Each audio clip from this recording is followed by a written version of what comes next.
Va.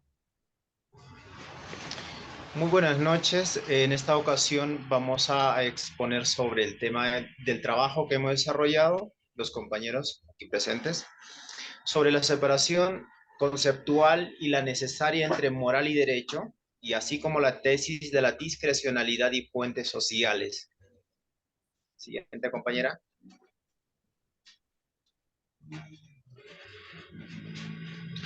Bien. Para declarar la inconstitucionalidad de una norma legal como lo que es la Constitución Política del Perú, debemos entender que la Constitución Política del Perú es una norma jurídico-política, ius generis. Así, por un lado, en la medida en que se crea al Estado, también organiza a los poderes públicos y a su atribución, así como sus competencias, y permite la afirmación de un proyecto sociopolítico que es encarnación de los valores comunitarios. La Constitución es una norma política, pero por otro lado, también la Constitución es una norma jurídica. En efecto, si expresa la autorrepresentación cultural de un pueblo y refleja sus aspiraciones como nación, una vez formado el Estado constitucional de derecho, esta pasaría a ocupar una posición análoga o semejante a la que ocupa su creador. Bien, en buena cuenta, el Estado constitucional de derecho o el estatus de poder constituyente, es decir, la representación del pueblo políticamente soberano, lo asumiría o lo asume la Constitución. De esta forma, pasa a convertirse en la norma jurídicamente suprema. Siguiente, por favor. Pues bien, así la Constitución termina convirtiéndose en el fundamento de validez de todo ordenamiento jurídico, ordenamiento instituido por ella. Para esto se declara constitucional la ley porque viola la intimidad o la privacidad, según la ley que se ha declarado inconstitucional, la ley 31.507, de fecha 28 de junio del 2022, donde dispone la modificación del artículo 2, numeral 5 de la Constitución Política del Perú a efectos de incluir, aparte de los tres operadores de la ley, al Contralor General de la República y a la Superintendente de la SBS, o Superintendente de la Banca de Seguridad FP, como sujetos que pueden solicitar el levantamiento del secreto bancario y reserva tributaria. Sin embargo, ya sin la necesidad de, obviamente, de recurrir a un juez. Sin embargo, porque este artículo 2, inciso 5 de la Constitución Política del Perú, lo que tendría autoridad para levantar el secreto bancario, pues como le decía anteriormente, eran los operadores de la ley, como los que son el juez, el fiscal de la Nación y una comisión investigadora del Congreso en arreglo a ley sobre el caso en específico. Entonces, dicho esto, se podría deducir que la teoría positivista del derecho desnaturaliza la interpretación del artículo antes mencionado. Esto se evidencia en la concepción de derecho positivo sobre el concepto del derecho como tal.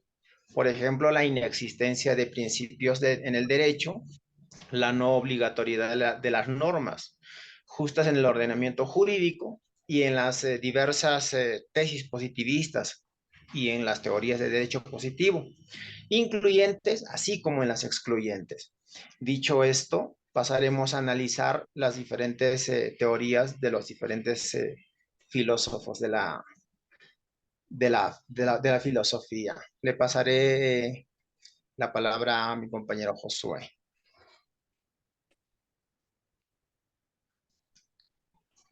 Bueno, Bueno, en este en acto, realidad,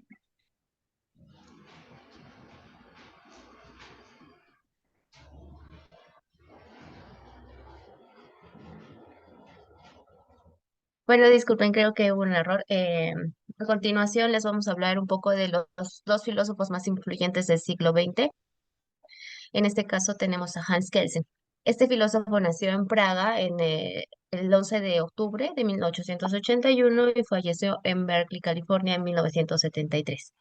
Él era un filósofo que tenía la teoría del positivismo normativista, en el cual él afirmaba que la norma tenía que ser efectiva y cuando ésta no se cumpliera, si era necesario, el Estado tenía que aplicar toda su fuerza para hacer que se cumpla. Hoy en día podemos ver la influencia de este gran filósofo en nuestros artículos 51 y 138, donde defiende em, la validez tanto de nuestra Constitución y la defensa de nuestras normas a toda costa. Él es uno de los influyentes para que se pudiera crear el Tribunal Constitucional. Podríamos decir que es su legado. Siguiente, por favor. Otro de los grandes filósofos del siglo XX es Herbert Hart, que nació en Harrogate, Reino Unido, el 18 de julio de 1907 y falleció en Oxford en el año de 1992. Al igual que Kelsen, él pensaba que el derecho era una orden que de alguna u otra manera era respaldada por una amenaza. Sin embargo, también consideraba que tenía que tener un mínimo de moral para que el derecho pueda ser concebido como tal. Bien, a continuación le doy pase a otro de mis compañeros que hablará sobre otros filósofos cuyas teorías son muy interesantes. Bueno, esta vez vamos a tocar el positivismo crítico de Ferrajoli.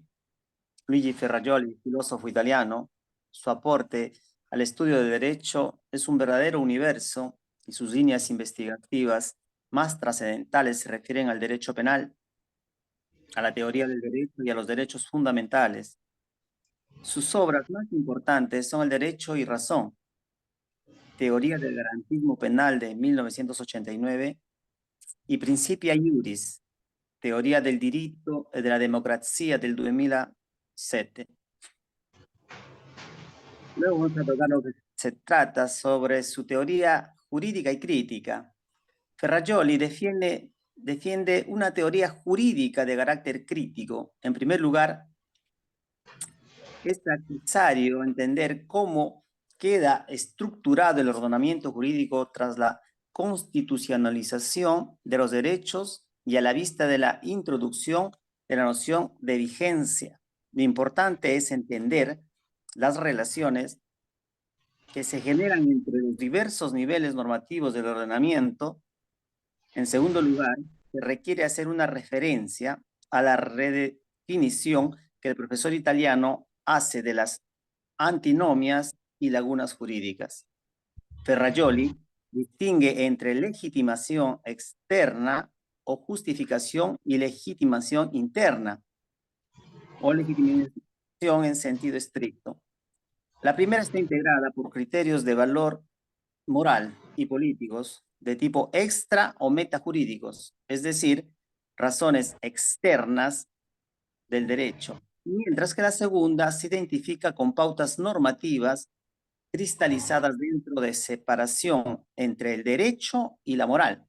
Sostiene que la separación entre derecho y moral pueden entenderse en un sentido asertivo y en un sentido prescriptivo. Él sostiene que la referida separación puede ser explicada sobre la base del desglose de 6 tesis, de las cuales 3 se refieren al sentido asertivo. Por otra parte, cambio por favor, compañero, vamos a tocar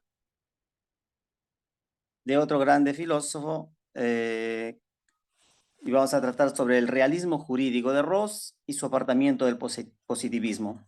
El positivismo lógico es un sistema de actos, una actividad mediante la cual se descubre o determina el sentido de los anunciados.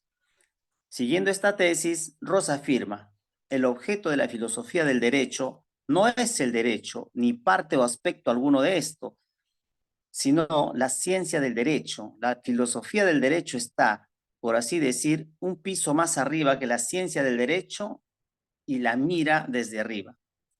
Rawls restringe 2 tipos de significado en las expresiones.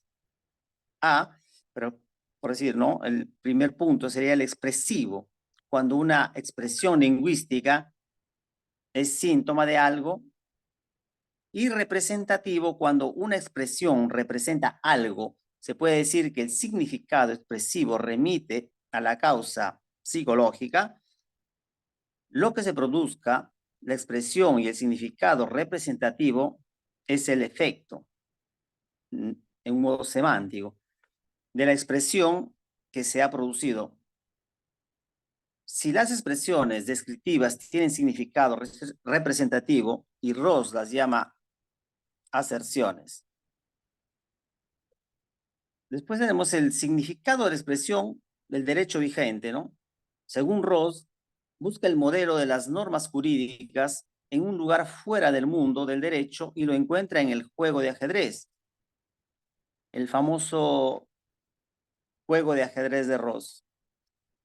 Y digamos que trata en este punto, el derecho tenemos como, encuentra dos elementos, ¿no? Las normas ideales expresadas en lenguaje directo que dan sentido a la conducta de los agentes jurídicos y las acciones de los agentes jurídicos factuales y observables, pero inteligibles si no se conocen los significados de dichas acciones que son las normas. Le doy pase a mi compañera.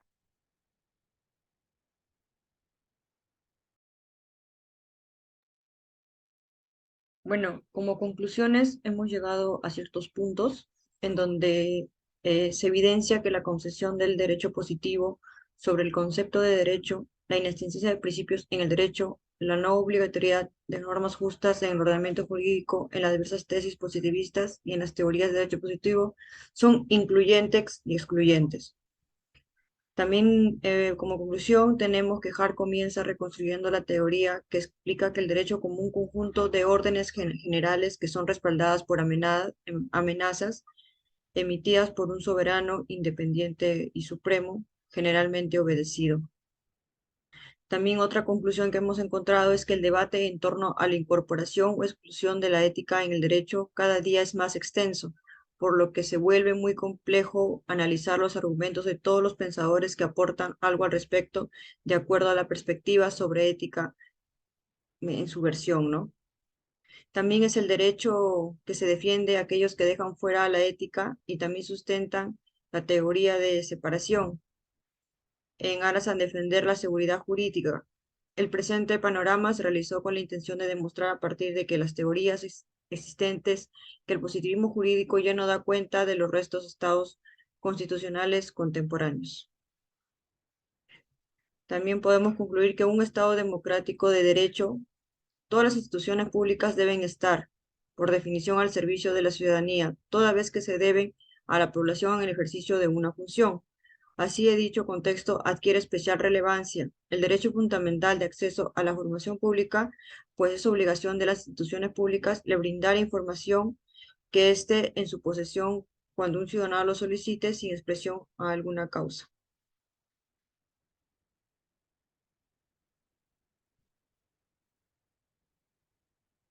Luego tenemos recomendaciones como propuesta de solución sobre algunas normas inconstitucionales que son vigentes.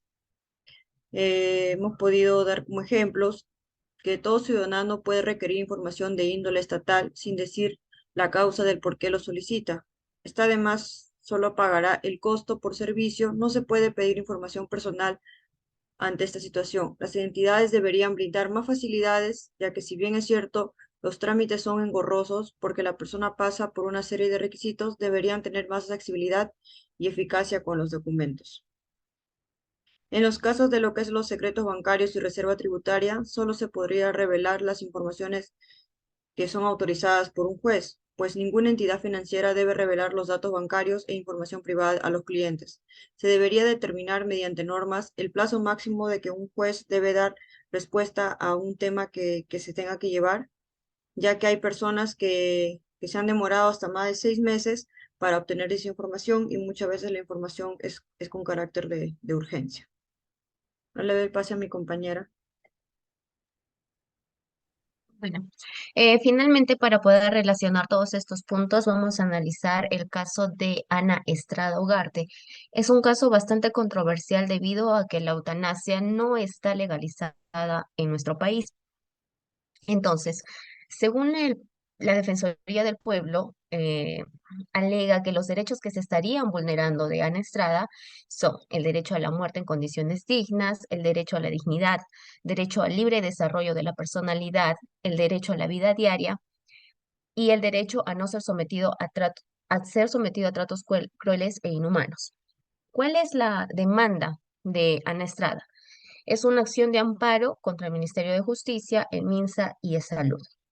Relacionándolo con las teorías de los filósofos que tenemos hasta ahora, podríamos decir que Ana Estrada quiere de alguna u otra manera que se le reconozcan derechos que no están establecidos en nuestra Constitución, ¿no? Ella, por ejemplo, dice que el derecho a la muerte en condiciones dignas, el derecho a la dignidad. Sin embargo, en los artículos tanto primero como segundo, la Constitución defiende la vida. En ningún momento dice de que tienes que tener una muerte digna, ¿no? Entonces, ella se ampara en que en el artículo 2 dice que toda persona tiene derecho a la vida, a su identidad, a su integridad moral, física y psíquica, y a su libre desarrollo y bienestar. Entonces, en cuanto a esto, podríamos decir que la teoría de Hans Kelsen estaría siendo vulnerada. ¿Por qué? Porque no está haciendo caso estricto a lo que establece nuestra Constitución. Por otro lado, tenemos la teoría de Herbert Hart, que dice que hay normas secundarias que tienen que dar soporte a la Constitución.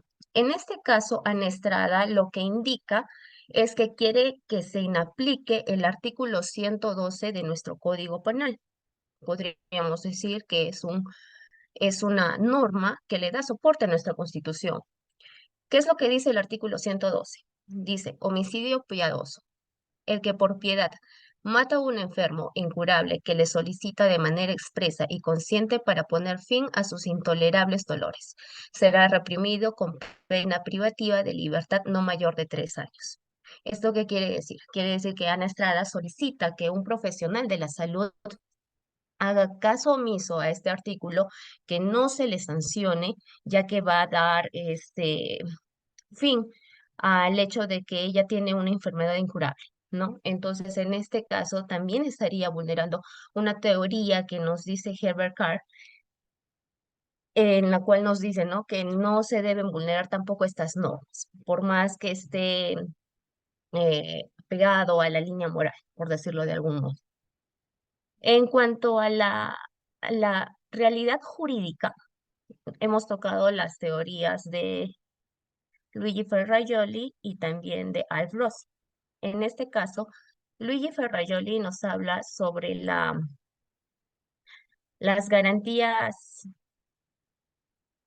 las garantías, las garantías, perdón, el modelo garantista, el garantismo, que nos dice que son el conjunto de los límites y los vínculos impuestos al sistema de los poderes e idóneos para asegurar la máxima efectividad a las promesas constitucionales.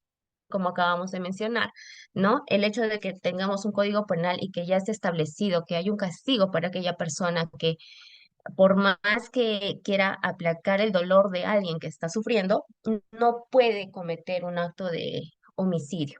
Entonces, el garantismo jurídico de Luigi Ferrajoli nos referiría a nuestro Código Penal, el cual no deberíamos vulnerar en ningún momento.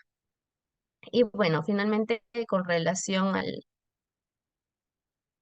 a la validez de la norma que nos menciona Al Ross, ¿no? Nos dice que es una actitud de conducta desinteresada, inducida por el poder social de su gestión de la costumbre. Existe en todo tema jurídico dos motivos que interactúan, un temor a la compulsión y una creencia en la validez o autoridad del derecho.